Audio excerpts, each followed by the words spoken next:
Okay, so today we're diving headfirst into a case that really captured everyone's attention back in the summer of 2021, the death of Gabby Petito and the whole mystery surrounding it. Yeah, this one really had a lot of twists and turns and just a tragic ending overall. Absolutely. And, we've got news articles, a Wikipedia entry, and even info about that Netflix documentary, American Murder, Gabby Petito. So Lots to unpack for sure. we've got a lot to cover. Yeah. So let's try to make sense of everything that happened and, what we can learn from it. Sounds good. Yeah. So at the heart of this story, we have Gabby Petito and her fiance, Brian Laundrie. They were, that picture perfect couple documenting their cross-country van trip online, living that van life dream. Right, hashtagging all the way. Hashtagging all the way. And they set off on this 4-month adventure on July 2nd, 2021, about a year after they got engaged. And from their social media posts, initially it seemed like pure bliss. Stunning landscapes, big smiles, just living the dream. Like a postcard, perfect love story unfolding before our eyes, right? But as we know now, the online persona wasn't the whole picture. Not even close. So let's rewind a bit and go through their trip and maybe pinpoint some early signs that things weren't as rosy as they seemed. Okay. So in July 2021, they hit up some seriously amazing spots. Monument Rocks, Great Sand Dunes, National Park, Zion, Bryce Canyon, Mystic Hot Springs Canyonlands. Wow, there's a lot of ground covered. Seriously impressive, right? It looked like an absolute dream trip. But then August rolled around and things took a turn. Things started unraveling. Exactly. On August 12th, 2021, a 911 call came in from Moab, Utah, reporting a domestic dispute. Someone saw a man hitting a woman, and it turned out to be Gabby and Brian. Oh, wow. Yeah, police found their van near Arches National Park and pulled them over.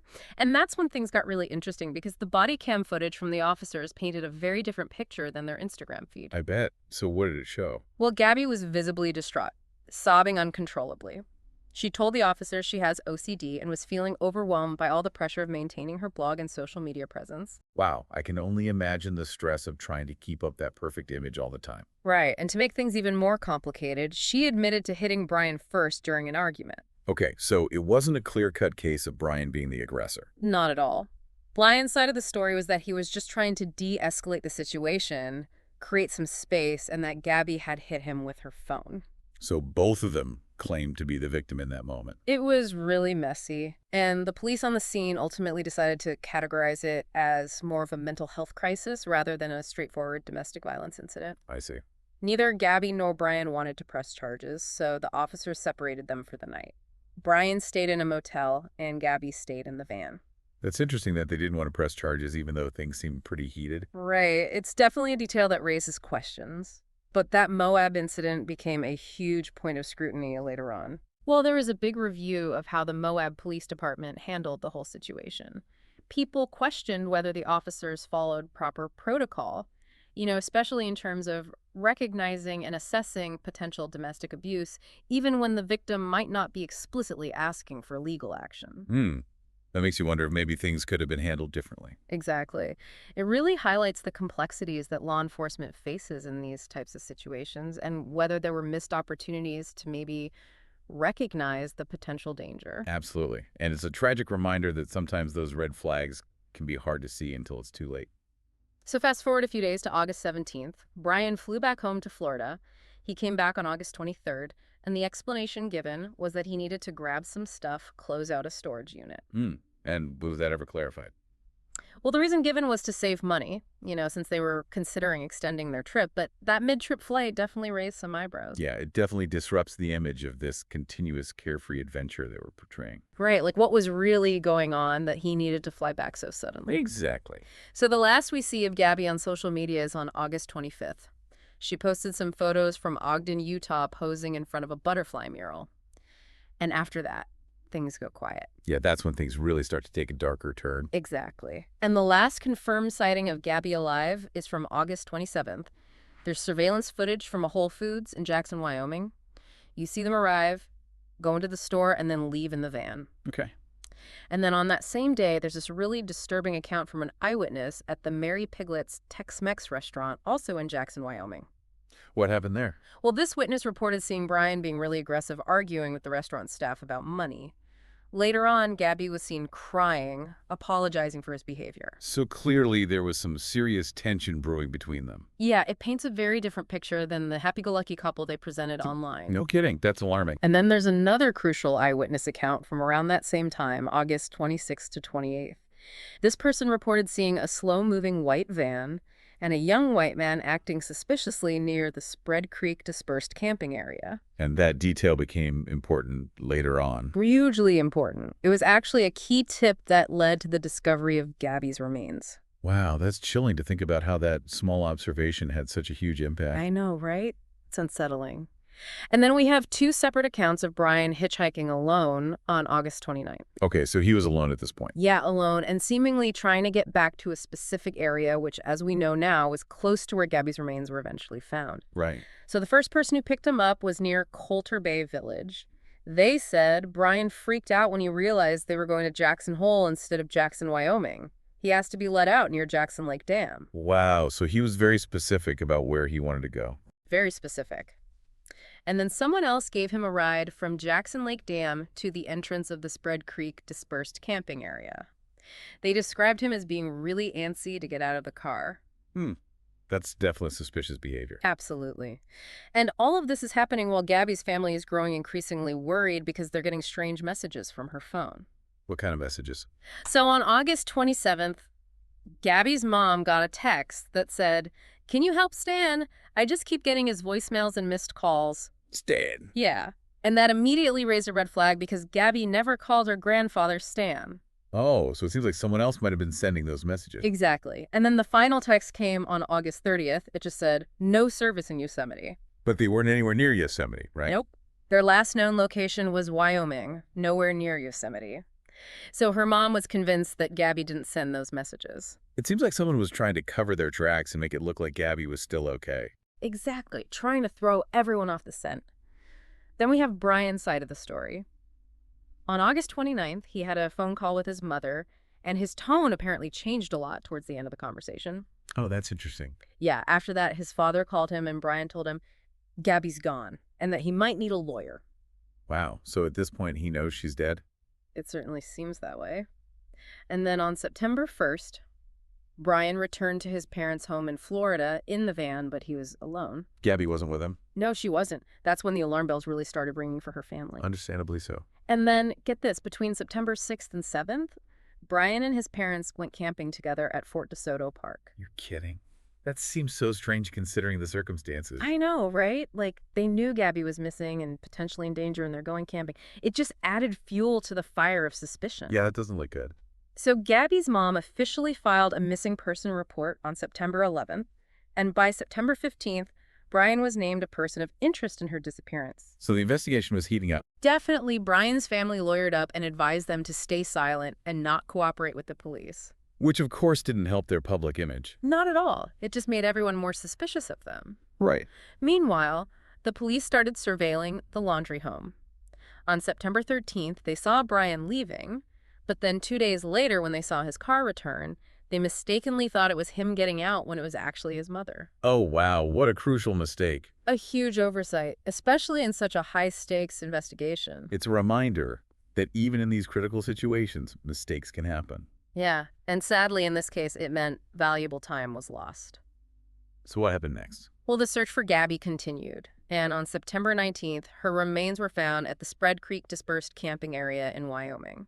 That must have been devastating for her family and friends. Absolutely heartbreaking. The autopsy revealed that she had been murdered. The cause of death was blunt force injuries to the head and neck and manual strangulation. So there was no question that she had been killed. None at all. The coroner estimated that she had died 3 to 4 weeks before her body was found. Tragic. On September 23rd, an arrest warrant was issued for Brian. But it wasn't for murder at that point. It was for unauthorized use of Gabby's debit card. Oh, really? So they were building a case against him. Yeah, they found out he had used her card to withdraw over $1,000 between August 30th and September 1st. So they were gathering evidence to connect him to her disappearance. Exactly. The search for Brian continued, and then on October 20th, his skeletal remains were found in the Meokahatchee Creek Environmental Park in Florida. So he was dead, too. Sadly, yes. The initial autopsy on his remains was inconclusive, But on November 23rd, it was determined that he had died from a self-inflicted gunshot wound to the head. Wow, so it was a murder-suicide. It appears that way. And then in January of 2022, the FBI revealed that they had found Brian's notebook near his remains, and it contained a written confession. So he admitted to killing her. He did. He admitted to killing Gabby and to sending those fake text messages from her phone to make it seem like she was still alive. Wow, that's chilling. In June of 2022, Brian's family's lawyer released the full contents of that notebook entry. And what did it say? Well, Brian claimed that he killed Gabby out of mercy after she had fallen and was in extreme pain. He wrote that he thought it was what she wanted and that he regretted his actions, but he also detailed his plans to take his own life. So he was trying to paint himself as some kind of tragic hero. Yeah, but it's important to note that his version of events directly contradicts the findings of the autopsy, which clearly stated that Gabby's cause of death was strangulation and blunt force trauma. So it seems like he was trying to justify his actions and minimize his guilt. It's definitely possible. So yeah, this case really blew up in the media and online. Yeah. What do you think contributed to that huge public interest? Well, I think there were a few factors at play. First off, Gabby and Brian were very active on social media, and they gave people this sense of connection to them and their journey. So when things took such a dark turn, it really resonated with people. Right. It's like watching a real-life nightmare unfold. Exactly. And then you had the release of the body cam footage from that incident in Moab, which showed this very raw and unsettling glimpse into their relationship. It shattered the illusion of the perfect couple. For sure. And then the eyewitness accounts also played a huge role in keeping people engaged. Everyone was trying to piece together the puzzle. Right. It became like a nationwide true crime obsession. And let's not forget the whole van life trend that was really taking off at the time. People were fascinated by this idea of hitting the road and exploring the country. It tapped into this sense of wanderlust and freedom. Definitely. But this case showed the darker side of that lifestyle. Sadly, it did. And, we can't ignore the fact that the media tends to focus more on missing white women compared to missing people from other demographics. Right, the missing white woman syndrome. Exactly. And while the concern for Gabby was absolutely genuine, it did spark an important conversation about equity in media coverage. It's a reminder that every missing person deserves the same level of attention and resources, regardless of their race or background. Absolutely. And to his credit, Gabby's father has become an advocate for raising awareness about missing persons from marginalized groups. That's great to hear. He's using his platform to make a positive difference. He is. So there have also been some legal developments since the case closed. Oh, right. What's happened? So Gabby's estate was awarded a $3 million settlement in a wrongful death lawsuit against Brian's estate. But it's unlikely they'll actually recover that money. I see. Her parents also sued Brian's parents for emotional distress. That case was settled in February of 2024, but the terms of the settlement were kept confidential. Okay, and what about that lawsuit against the Moab police? Right. Gabby's parents also filed a $50 million wrongful death lawsuit against the Moab Police Department. They alleged that the officers were negligent in their handling of that domestic dispute back in August. So they were arguing that the police could have prevented Gabby's death. Exactly. But that lawsuit was dismissed by a judge in November 2024. Oh, wow. What happened? The judge cited governmental immunity laws, but Gabby's parents plan to appeal the decision. It's understandable that they're still seeking justice and accountability. Absolutely. And of course, the story has also been told in a few different ways in popular culture. There was the Lifetime movie, The Gabby Petito Story, and the Netflix docuseries American Murder, Gabby Petito. I saw that one. It was really well made, but so disturbing. It's definitely a tough watch. So to sum it all up, what started as this seemingly perfect cross-country adventure documented on social media quickly spiraled into a tragedy. Right, and it reminds us that what we see online isn't always the whole truth. Absolutely. Behind the filtered photos and the happy captions, there was a much darker reality unfolding. And tragically, Gabby paid the ultimate price. She did. And despite Brian's confession, we're still left with so many unanswered questions. It's a case that will probably stay with us for a long time. I think so too. It forces us to think about domestic violence, the biases in media coverage, and the dangers of believing everything we see online. It's a lot to process. It is. So here's something for everyone to think about. In this age of social media where everything seems so perfect and curated, how can we be more aware of the subtle signs that things might not be what they seem? That's a great question. Especially in relationships, What responsibility do we have as viewers of this content to look beyond the surface and maybe question what's really going on? It's a reminder to be critical thinkers and not just take everything at face value. Exactly, because sometimes the most picture-perfect facades can hide the darkest secrets. Well said. That's all the time we have for this deep dive, but this case is definitely one that will stay with me. Me too. Thanks for joining us. Of course. And until next time, stay curious. And stay safe.